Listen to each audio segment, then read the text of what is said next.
Cuando pensamos en el crecimiento espiritual de una iglesia local, no pensemos solamente en un grupo de personas como los responsables para que esto ocurra. Debemos pensar en nosotros mismos y en los demás que formamos parte, ¿verdad?, del cuerpo para poder crecer espiritualmente.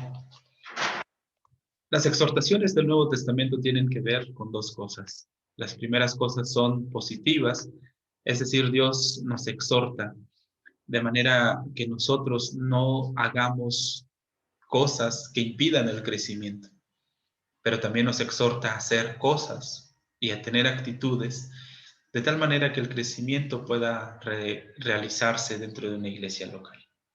Voy a leer la primera lista que tienen que ver con cosas negativas que no debemos hacer para que la iglesia pueda crecer. La primera dice, encendiéndose en lascivia unos con otros. La lascivia es pecado. Juzgándose unos a otros. Un juicio incorrecto es pecado.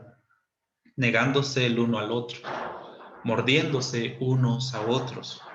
Comiéndose unos a otros. Consumiéndose unos a otros. Irritándose unos a otros. Envidiándose unos a otros. Mintiendo unos a otros, aborreciendo unos a otros, murmurando unos de otros, quejándose unos contra otros. Estas cosas no las debemos hacer. Si las hacemos, estamos impidiendo que nuestra iglesia local pueda crecer. La siguiente lista tiene que ver con cosas positivas y es el fruto del Espíritu que se refleja en nosotros. Esta siguiente lista es la que debemos practicar como iglesia para ver una iglesia local creciendo, ¿verdad?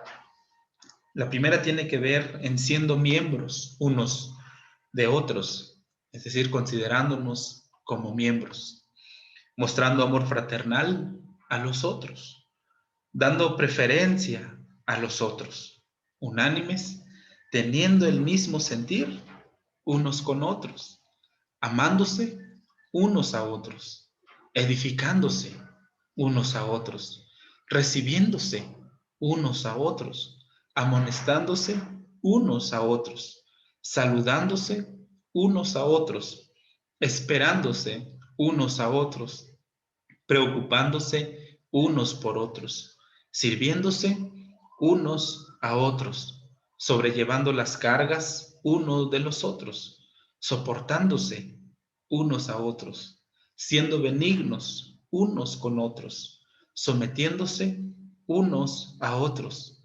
estimándose unos a otros, alentándose unos a otros, confesándose las ofensas unos a otros, orando unos por otros, hospedándose unos a otros, teniendo comunión unos a otros.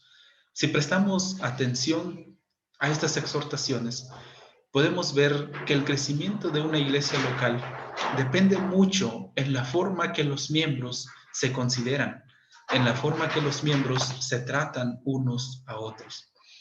Cuando una iglesia pone en práctica el fruto del Espíritu en su vida, el crecimiento empieza a darse. Y esto, ¿verdad? Como consecuencia, la iglesia empieza a poner en práctica la fe, la esperanza y el amor. Que Dios te bendiga, que Dios te guarde.